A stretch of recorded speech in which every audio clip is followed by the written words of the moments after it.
কাল যেহেতু বিজয়া দশমী ছিল তাই সকাল সকাল চান টান করে ফুলের দোকানে চলে এলাম। তো ফুলগুলো বেশ দেখতে টাটকা টাটকা লাগছিল। আর কালকে ভিডিও একটাও এডিট করতে পারিনি, তাই আজকে এডিট করে তোমাদের সাথে শেয়ার করছি। তো 10-20 টাকার ফুল আমি নিয়ে নিলাম মন্দিরে যাওয়ার জন্য। তো এত রোদ্দুর ছিল কি বলবো তোমাদেরকে, অনেক রোদ্দুর ছিল। তো এই রোদ্দুর করে আমি চলেছি মন্দিরে। সকাল থেকে মনটা অশান্ত ছিল, তার জন্যই শান্ত করার জন্য মন্দিরে গেলাম। তো রোদ্দুর, প্রচুর রোদ্দুর। আর এই একটা ফুল হাতা আমি জামা পরেছি, আরও গরম লাগছিল আমাকে। তো আমাকে কেমন লাগছে এই জামাটা পরে বলো কিন্তু কমেন্ট করে সবাই। তো তারপরেতে আমি রোদ্দুরের মধ্যেই যাচ্ছি, আর আমি পুজোর থালি ফুল ওকেই দিয়েছি, আমার বান্ধবীকে। ওর বান্ধবী না ক্যামেরার সামনে আসতে চায় না। তারপরেতে এই থালিগুলো বিক্রি হচ্ছিল, পুজোর থালি।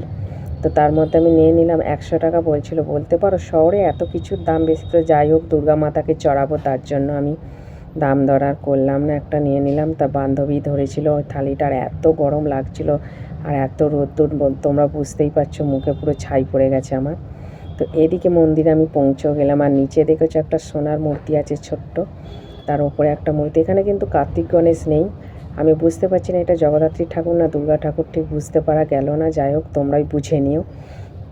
তো তারপরেতে দেখো আমি মন্দিরে, এত সুন্দর লাইটিং লাগছে বেশ মন্দিরের। ফটোটা ভাবলাম ফটো তুলবো মন্দিরে। তো 2-4টা ফটোও তুলেছিলাম, তো তোমাদের সাথে শেয়ার করেই দিয়েছি আগেই ফটো।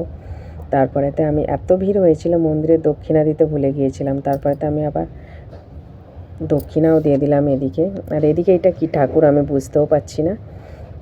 তারপরেতে দক্ষিণা দিয়ে আমরা আর একটা পাশের মন্দিরে যাব। আর একটা মন্দির আছে, ওটাও লক্ষ্মী মাতা মন্দির, ওটাও মন্দিরটাতেও চলে গেলাম। তো দুটো মন্দির ঘোরার পর মনটা আমার অশান্ত ছিল, শান্ত হয়ে গেল। তারপরেতে এখানে 2-4 জন ছিলাম, জুতো খুলতে ভুলে গিয়েছিলাম। তারপরে ফেরত এলাম আবার এদিকে জুতো খোলার জন্য। তো তারপরে গণেশ বাবাজিকে আমার বন্ধু পুজো দিয়ে দিলাম, বললাম বান্ধবী, বন্ধু বলছি বান্ধবী। তারপরে তো আমিও পুজো দিয়ে দিলাম। আর ওদিকে একটা শালগ্রাম শিলা না কি ঠাকুর ছিল আমি বুঝতে পারছি না। তারপরে তো দুজনে মিলে পুজো দিয়ে 2-4টে ফটো তুলেছিলাম মন্দিরের মধ্যে। তো তোমাদের সাথে শেয়ার করে দিয়েছি ফটোগুলো। তো আমার মনটা বেশ ভালোই লাগছিল মন্দিরে। কার না ভালো লাগে বলো মন্দিরে গেলে?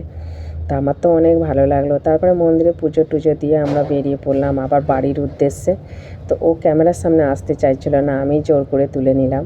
তো এত রোদ্দুর দেখেছো, এতটা রোদ্দুর, আমি পুরো ফর্সা হয়ে গেছি এত রোদ্দুরে।